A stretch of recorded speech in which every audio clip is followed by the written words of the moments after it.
Welcome to the Metro Munk Podcast, your sanctuary for self-discovery, personal growth, and emotional healing. I'm your host, Parag Lokande, a shadow coach, spiritual mentor, seeker, poet, and a student of life. This podcast is a heartfelt journey into understanding and embracing your true self. It is designed to help you navigate the complexities of the human experience with wisdom and compassion. Join me on a journey to self-discovery and personal growth as we explore the power of self-healing. Hey everyone, welcome back to the Metro Munk Podcast. I'm your host Parag, and thank you for joining me in episode 45.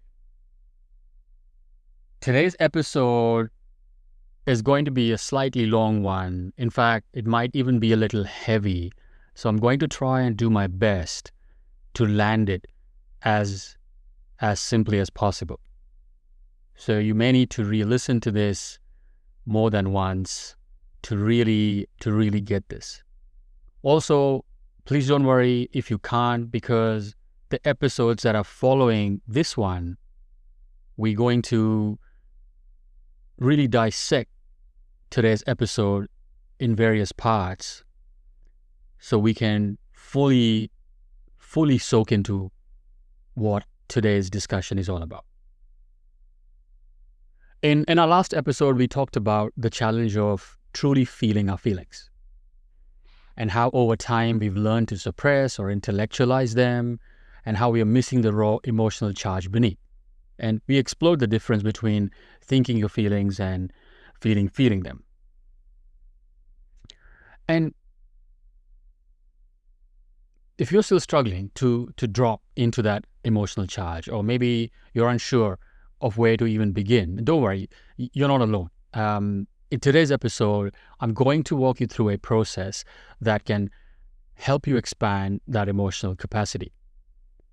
So if you've been waiting for that next step in your healing journey, this episode is for you. So let's dive right in. So, okay, how can you turn this conditioning around? How can you turn the course of your body's default of suppressing emotions? How can you undo this resistance? How can you become sensitive to the underlying charge of your emotions?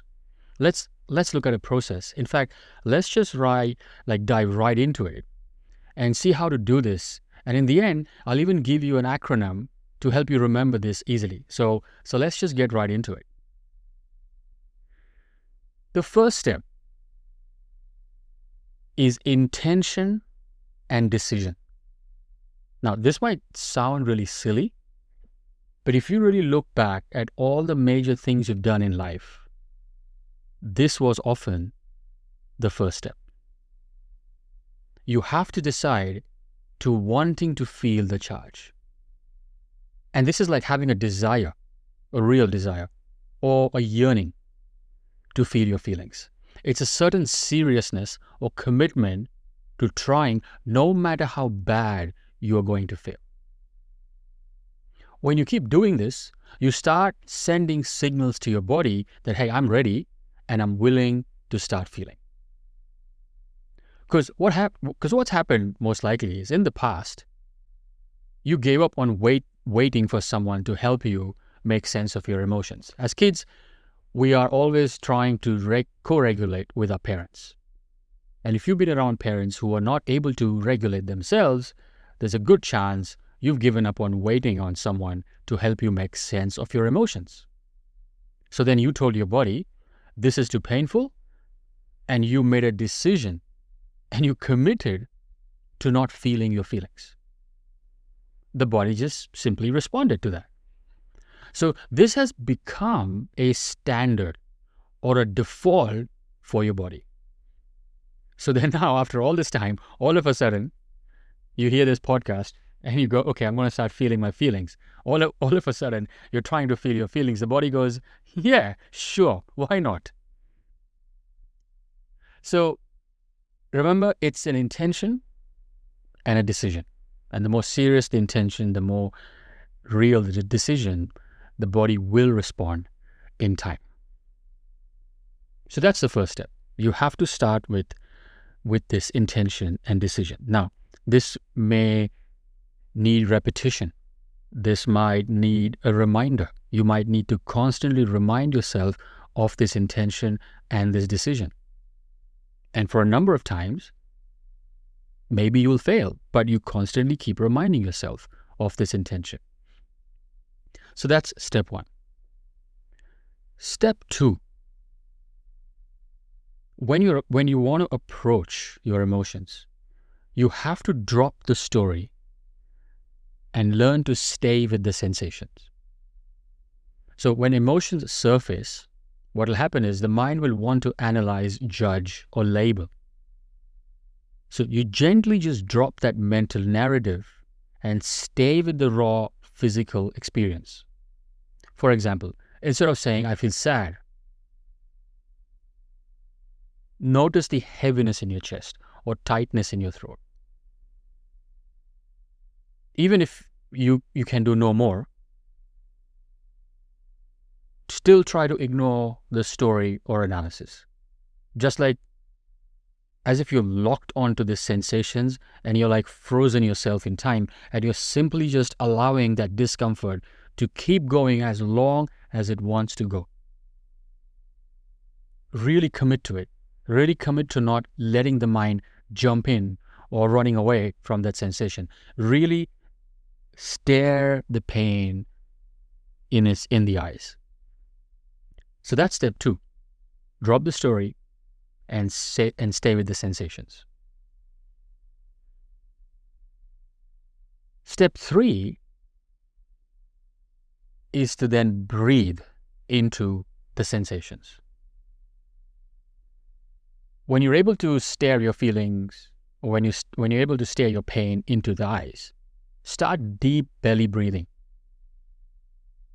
When you consciously breathe into your discomfort, what's happening is you're training your nervous system to hold more and more emotional intensity without shutting down or reacting impulsively. You're literally reminding your body of your intention and decision. You're literally sending a message to your body that you are damn serious about feeling your emotions, and you're super committed on doing it, no matter how long it takes. So breathing also keeps you locked in the body and therefore improves your chances of feeling. So that's step three. Breathe into the sensation. Step four is then practice radical allowing. And in the previous episode, I mentioned that this is the golden nugget, because when a sensation arises, our first default is to distract ourselves, numb ourselves, or to go into analysis. But instead, when sensation arises, allow it fully. Okay, what does that mean? Okay, what does that look like? In other words, close your eyes, focus inwards, because the sensation is inside of you. Focus inwards totally. Relax into it. Just surrender to it. Let it take over. Let it overcome you. Don't fight it. Don't fear it. Don't deny it. Don't distract from it. Even if it feels uncomfortable, stay with it. Commit to staying with it. Let it expand. And you keep breathing consciously into the sensation. Don't resist or suppress. That's what allowing looks like. Just let anything that's happening happen. And the more you allow, the more your nervous system starts to trust that it's safe to feel. And once again, sends a signal to your body that you're dead serious about feeling your feelings. Okay, now if you've done everything right until this point, chances are you are focused inwards, maybe your eyes are closed, you're looking within, all your energies and your attention is focused, you're staring your pain in the eye, you're not leaving, you're not resisting, you're not distracting yourself, you've committed yourself to stay on course, so you're feeling that resist. So you're feeling the sensations and you're sitting with the sensations and you're allowing. You're not fighting, you're simply surrendering, you're relaxing into it. Let's say you've done all of this correctly. By this time, you would have taken some 15, 20 breaths or maybe more, and you've persisted. What then starts to happen is certain unconscious imagery starts to rise in your mind's eye. You just randomly start to see symbols or images or memories as you're doing that. And why is that happening? Because breathing lets you stay in the body. Breathing actually locks you in the body. And when you come down from your mind and drop down into your body, you start listening to what your body is trying to say to you. And the body does not speak words. It does not speak what you speak in the mind up there. Body speaks through images, memories, physical sensations, as well as emotions. So that is why if you've done all the first 4 steps correctly, by step 5, you're going to start to see some unconscious imagery come up. Now, you won't know this is unconscious imagery. You're going to just see some random stuff showing up in the mind's eye. And that's perfectly fine. Step 5 is then to engage with this unconscious imagery. Now, let's say you've got so far. So you're committed, you're staring pain right in the eye, you're breathing with total surrender, you're practicing radical allowing. Say you're frozen in this state, nothing else is happening. Say you're okay with the discomfort, all that sort of stuff, yeah? But you can't move forward. So say you've been trying for some time and you're breathing. And if that's the case, like I said, there's a good chance you're going to start seeing images or symbols or memories popping up. Now, it may not present itself as a movie, like you're watching a short on Insta or a movie. It's going to randomly throw pictures at you. And it may not make sense. That's perfectly normal. So say you're trying hard for some time and you just randomly start seeing an eagle in your mind's eye. And you might initially discard this as irrelevant or just random. Instead, you might try and see this as a form of some mental chatter, but rather allow the possibility that this could be communication from the unconscious. So what do I mean by this? This is communication from the unconscious. What do I really mean by this? Let's just unpack this a little bit. Let me try and help you by giving you an analogy. Imagine you're in a foreign country and you absolutely don't speak the language. You've never heard about the language. You have no idea how to communicate. And you're trying to communicate with someone. But neither of you understand each other's words, yeah? So instead, what's going to happen? You both start pointing at objects, drawing pictures, or using gestures to convey your messages. And at first, the pictures may seem random or nonsense. Like you might draw a stick figure or a wavy line or a squiggly shape. And you might think, this doesn't make any sense. But over time, you begin to realize that the person is trying to show you something deeper. So the pictures are not random, yeah? They hold meaning. Maybe the stick figure represents a person. Maybe the wavy line means movement. Or squiggly shapes means emotion. It's the same thing. Your unconscious is trying to speak to you through images. So you have to try to decipher it. Just like a child is drawing something for you and you're trying to understand that drawing in your own ways. So coming back to that eagle imagery, say you're trying hard for some time and just randomly you start seeing an eagle in your mind's eye. These are like pictures from your unconscious, which is trying to communicate with you. And why does that happen? Because you're breathing. When you breathe, you stay in the body. When you're in the body talks to you, as simple as that. So your unconscious mind, much like a person, who doesn't speak your language in the mind, is using images to speak to you. The eagle, for example, might represent freedom. So you're trying to decipher now this imagery. And you're trying all these different, and you're creatively sort of working through different interpretations. You're creatively trying to decipher this. So it might represent freedom. Eagle can also represent perspective or a higher view of your situation. It's sort of the unconscious mind's way of sharing its wisdom. So then to decipher it, start creatively saying aloud as if you're giving words to this imagery.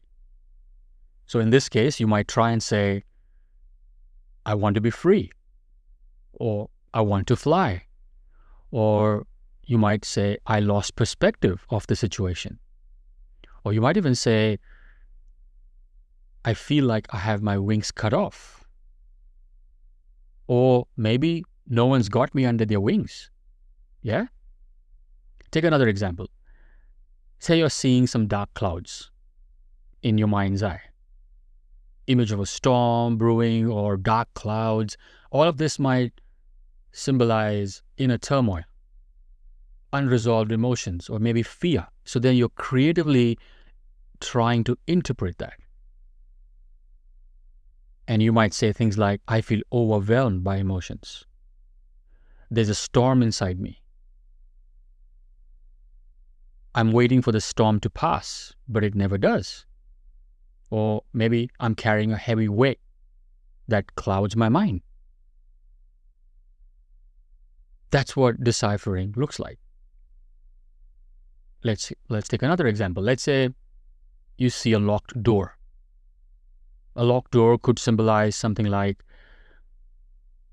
something that is inaccessible. Maybe an emotion or a memory or a part of you that is locked away. So then you're trying to creatively decipher it by interpreting it. And you might try variations such as, I feel trapped. I'm unable to move forward. I'm scared to open this door because I don't know what's inside. Or there's something I'm hiding from myself. Or I can't move on until I open this door. You're just trying different statements. You're just trying different interpretations to decipher this. Let's try one more. Let's say you see a bird in a cage. And that could mean anything, like feelings of being confined or restricted in some way. Whether by your own beliefs or external circumstances, whatever it is, but you might feel constricted, restricted. So then your creative interpretation of that might be, I feel trapped in my own life. I can't escape, or I'm caged, or I'm unable to fly, or I can't set myself free. And what happens is, when you keep trying different variations, one particular statement will make you emotional.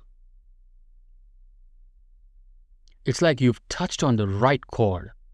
It's like playing a melody on an instrument until you hit the right note. And you can feel the vibration, the resonance all of a sudden. It lands somewhere deep inside you. That's the emotional chord you've been searching for. It's the moment when words stop being just words and they start to speak directly to your soul. It's raw, it's real, and it's often uncomfortable. But that discomfort is the key. The whole point of doing this exercise is to reach that discomfort. And when you hit that chord, you know you've uncovered something real, something that's been buried under the layers of protection, and it's finally ready to be felt and healed. When you're searching for the right words, it's not just about the sentence or some random statement itself. It's about the emotional resonance that comes with it. You're literally trying to give words to what your unconscious is trying to speak to you. And you're trying different sensations. You're trying different statements. And there's one fine statement that's going to make you emotional. And that's the golden nugget. So when you keep trying to decipher the imagery, you will hit on one such sentence or word that will be like popping a balloon. It's instant.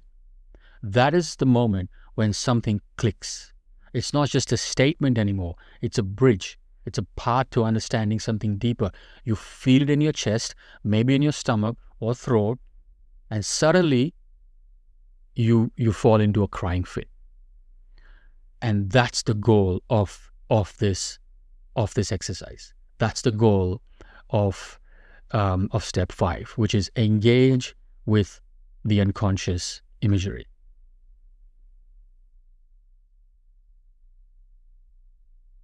Now, you might ask, Parag, isn't this the same as getting lost in the story?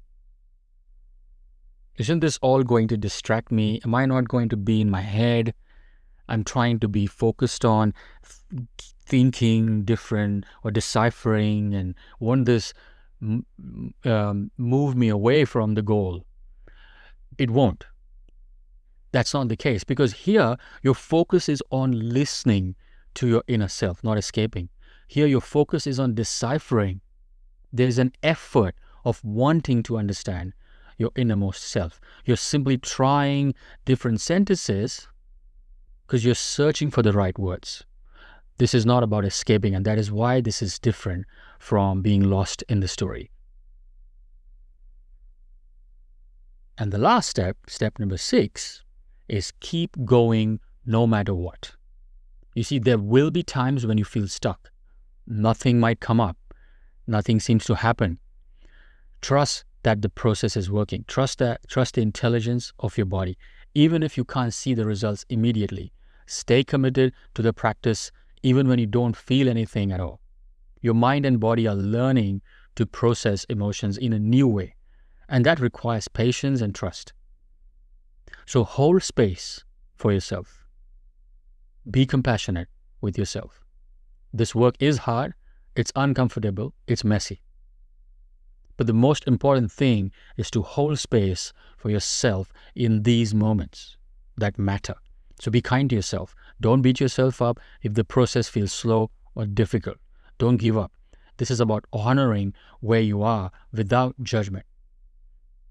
And I know this from personal experience. I've grappled with chronic dissociation. I was so numb to my emotions that I actually believed it was a superpower. Since childhood, this has showed up as memory gaps for me.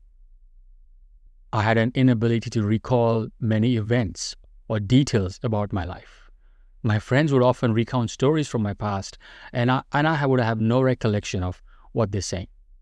I struggled to remember owning specific items or dining at particular restaurants. So because of that, as a teenager, I frequently felt detached from the world, perceiving it literally lifeless or foggy, as if viewing it through a pane of glass.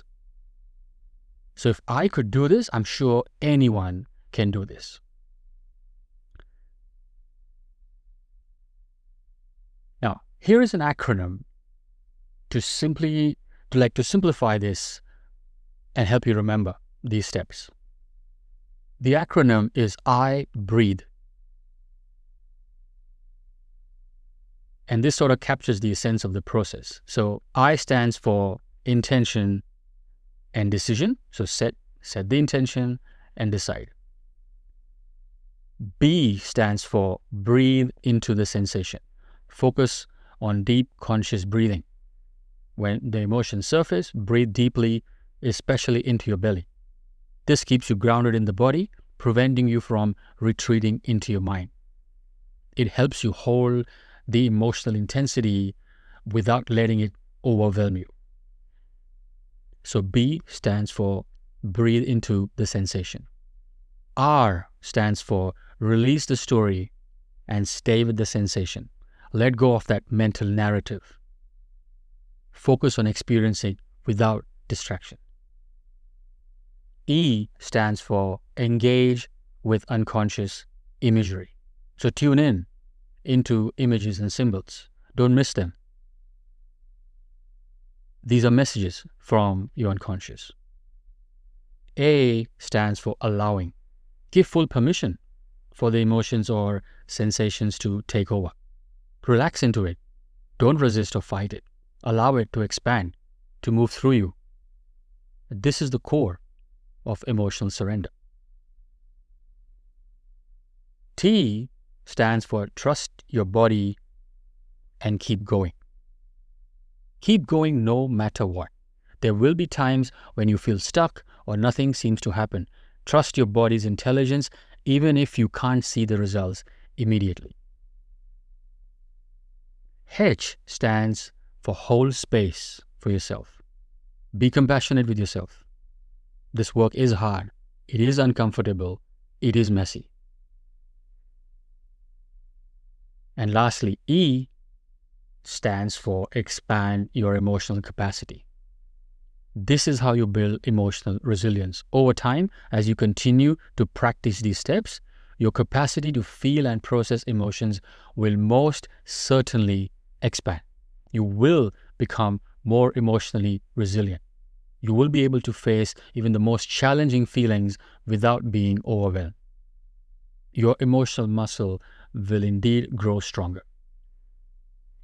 So that's a wrap for today's session, folks. I hope the process we discussed helps to reconnect with your emotions and build the capacity to feel.